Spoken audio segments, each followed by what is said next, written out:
تجربة لأول مرة أركب في حياتي كائن بالحجم اللي أنت شايفه ده. الحجم العملاق ده بيمشي 15.2 لتر، 600 هورس باور، 600 هورس باور.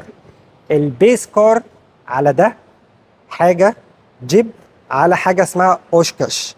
إيه أوشكش وربنا ما أعرف، بس دي ملكية خاصة. وطبعا إحنا بنشكر كل القائمين على العمل في المعرض ده. شوف كده ده بيتفتح إزاي. أوبا، لا لا، تعالى لي بص من جوه، بص من جوه. الفرش جديد تماما، عجلة قيادة بنفس العدادات. لا لا، انا لازم اوريكم ده بنفسي بصراحة. بص كده، بسم الله. اوه يا الله على الجمال. ده طبعا جزء الجيب في الكائن او المكوك الفضائي اللي انا راكبه ده. زراير كتير جدا. السيارة دي بتسع لأربع أفراد زي ما انتم شايفين. هوكي توكي عشان لو في أعطال أو حاجة. وده شكل الكائن العملاق من قدام.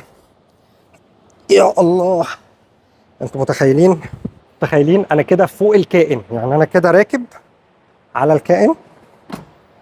بصوا كده، بصوا ادي ده الكائن اللي انا عديته. 12 قدم بطول رجل انا، وانا طويل مش قصير يعني. اهو. ممكن الواحد مش محتاج يعمل اي حاجه في حياته، مجرد ان انت تركب حاجه زي كده او تدوس في حاجه زي كده.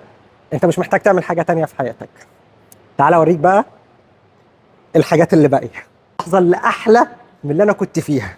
ده شكل العربيه في الماكت الصغير، وده الحجم الكبير منها. طبعا التعديل باسم الشيخ حمد. بص كده، لارج سبايدر. ده كل اللي اعرفه عن عربيه زي كده. بس كده. تعالى اسمع صوت الباب. بسم الله. اوبا، اوبا، احلى صوت باب ممكن تكون شفته في حياتك. داخليه السياره تقريبا جديده. التعديلات دي بتتعمل سبيشال، مش اي حد يبقى عنده التعديلات دي. بس كل اللي انا عايز اعمله، انا عايز اعمل كده دلوقتي وانا راكب العربيه كده، وانا راجل كده غني. انا كده راجل غني. بص، لا وضع مختلف يا جماعه. ها ها، كل انظمه القياده، ولا تقول لي بقى اي بي اس ولا اي بي دي ولا اي اس بي ولا يو اس بي. الكلام هنا مختلف تماما. ربنا يبارك لهم على كل حاجه بيعملوها. شكر خاص طبعا لكل القائمين على المكان دوت. شكر خاص للشيخ حمد بن حمدان على المكان الجميل والتحفه دي. يا جماعه المكان ده موجود في قريه اسمها قريه المدام. التيكت هنا مش غالي خالص، بتدفع لك 50 درهم 55 درهم، بتيجي تتبسط